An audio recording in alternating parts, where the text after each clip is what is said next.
Well, the Catholic Church continues to wash its dirty laundry in public, but they just can't seem to get those semen stains out, can they?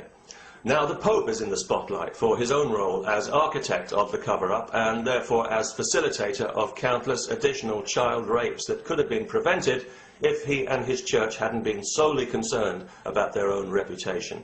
A reputation that now couldn't be any lower if Satan himself were to step onto the balcony in St. Peter's Square to conduct Easter Mass with a choir boy on the end of his penis. I've often thought that if Satan were a Christian, he would be a Catholic, so it came as no surprise to be told last week that Satan is in fact ensconced in the Catholic Church, is working directly out of the Vatican, controlling operations from a big old captain's chair. OK, I made that last bit up, but only because it's the image that always comes to mind whenever I think of the Catholic Church.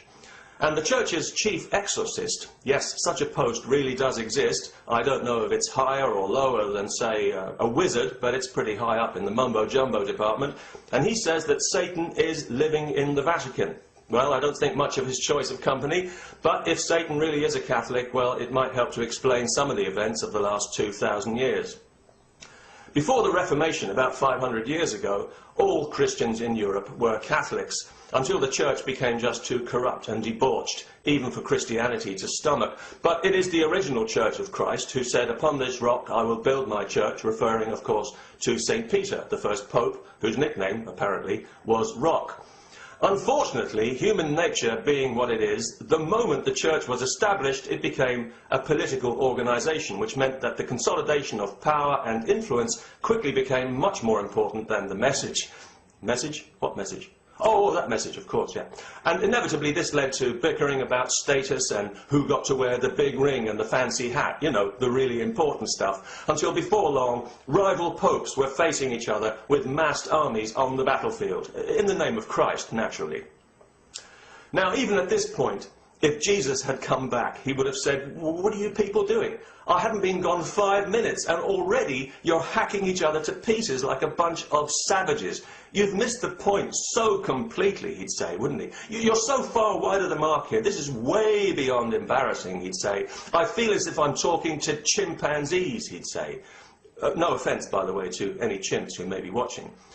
And this is early days, don't forget. Jesus wouldn't yet know anything about all the other horrors that were about to be enacted in his name in the coming years. The Crusades, the Inquisition. He wouldn't know about the systematic suppression of knowledge and free thought that would characterize his church for the next 2,000 years.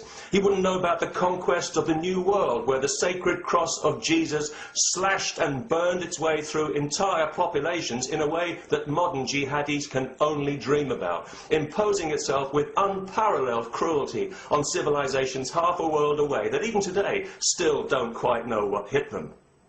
This is a church that claims credit for keeping civilization alive during the Dark Ages, but the truth is that clergy were the only people who knew how to read and write, and they made damn sure it stayed that way for hundreds of years.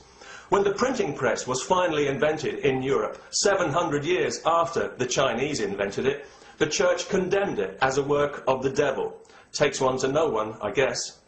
The first man to translate the Bible into English was burned at the stake for his trouble, along with any astronomers and free thinkers they could round up when they weren't too busy making money from selling places in heaven, or rolling boulders of dogma into the path of science at every opportunity, from Galileo on the way through the Enlightenment, which might just as well not have happened, up to the present day. This is a church that condemned the smallpox vaccine, for Christ's sake, as a violation of God's will. It opposed anesthesia in childbirth because a woman is supposed to suffer pain as punishment for Eve's sin. Not Adam's, Eve's sin. The sin of being a woman. It's one of the two main sins in the entire Christian faith. The other one being, anybody? Yes, of course, the Jews killing Jesus, which might explain why the minds of the righteous are so often filled with wicked women and evil Jews.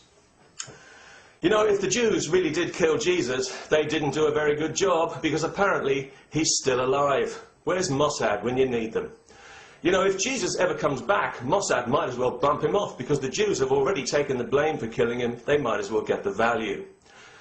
About 70 years ago, they took the blame 6 million times as a direct result of the Catholic Church's rabid anti-Semitic teachings. Europe is often referred to as a Judeo-Christian culture, but historically it's always been more of a Jew-hating Christian culture, thanks entirely to the Catholic Church. For centuries, the Church in Europe preached open hatred against Jews, assiduously embedding Jew hatred into the very fabric of society, just as it is in many Muslim countries today. They made it virtuous to despise Jews, and it became, as it's becoming again in modern Europe, politically correct to be anti-Semitic. And this was no lapse of judgment or some flash of insanity by some crazy pope. This was centuries of institutionalized and deliberately focused hatred. When popes still had executive power, one after another they passed laws to victimize and humiliate Jews and steal their property.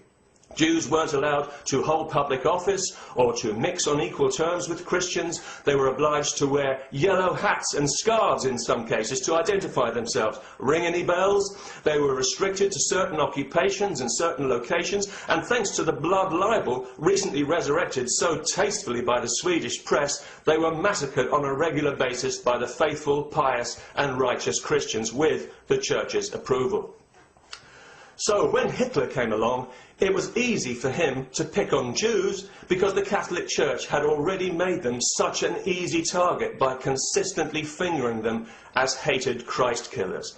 Hitler knew he'd have a lot of support because he knew that generations of Catholic children had been taught by their religion to hate Jews, just as many Muslim children are today.